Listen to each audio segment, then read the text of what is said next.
Hare Krishna. Welcome back to our discussion on positive thinking.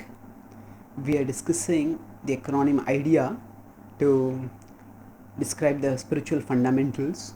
We discussed I, D, and E till now: identity, divinity, and eternity. Now we will discuss A, activity. Our activity determines our destiny. That there are reactions to our actions, that there are laws governing the behavior, the interactions of things, has been time and again vindicated by science. But most of science functions because nature functions according to laws.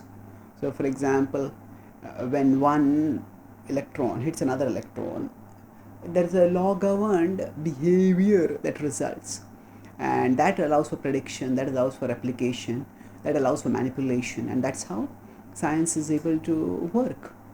So now if we look at science, we will see that there is orderliness seen from the microscopic level to the macroscopic level.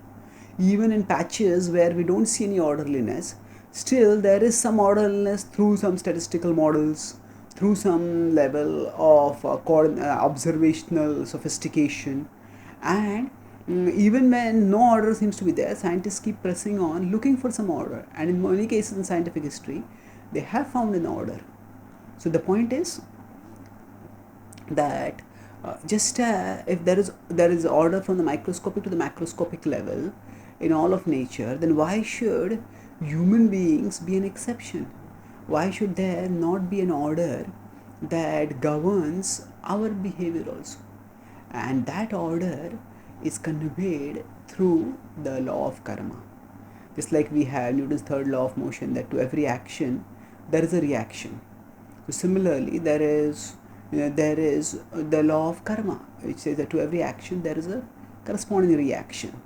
So this corresponding reaction is something which we need to understand as a subtle thing, because when we talk about actions, there is the motivation for the action, there is the context for the action, there are various subtle factors which come in, and so that's why there is divine supervision, there is reincarnation. All these factors come in. That means we may not get the reaction within the same time zone. We may get one reaction now and we may get another reaction later.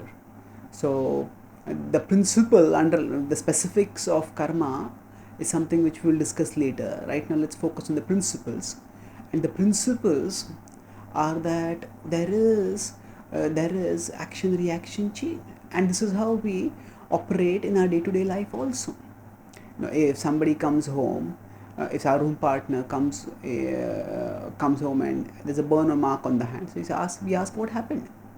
That means the very question what happened means this burn mark must have had a cause.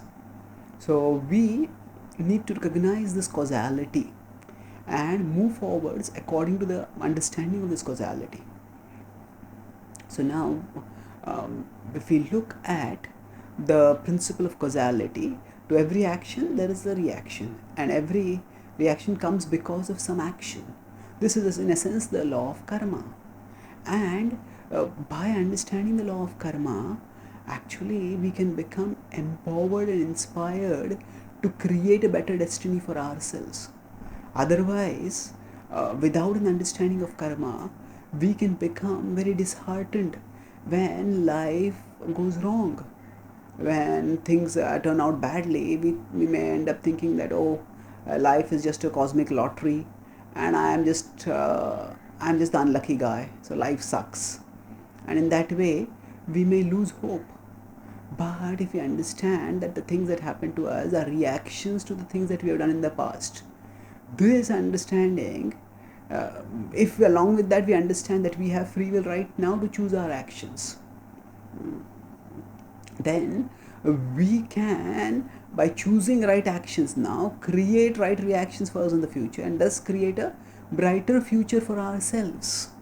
So positive thinking here, how does it relate with the principle of karma? Firstly, when we understand the principle of karma, we understand that life is not cruel, the world is not out to get us, that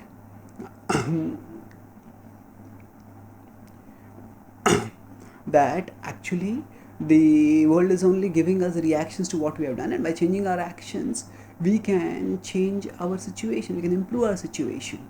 And secondly, by this understanding itself that we are not victims, this itself gives our positive thinking a boost. And further, when we act rightly, we understand that we are going to get positive fruits, and that itself further enables us, inspires us to become positive in our action, in our intention, in our conception of life. So our activities can be classified into broadly three levels. You can see there is karma, there is akarma, and there is vikarma. So karma is action that is done in harmony with the principles of morality and the teachings of scripture. Such action enables us to move onwards steadily in our connection, in our connection with the higher principles of life. So moral actions are in general karma.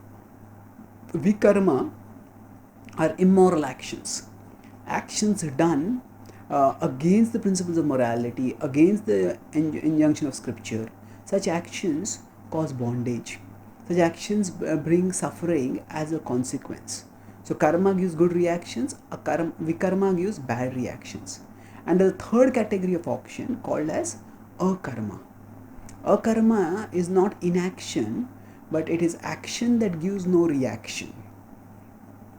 So this means that if we work for the service of God, then whatever we do, we because of working on His behalf, we go beyond the law of karma.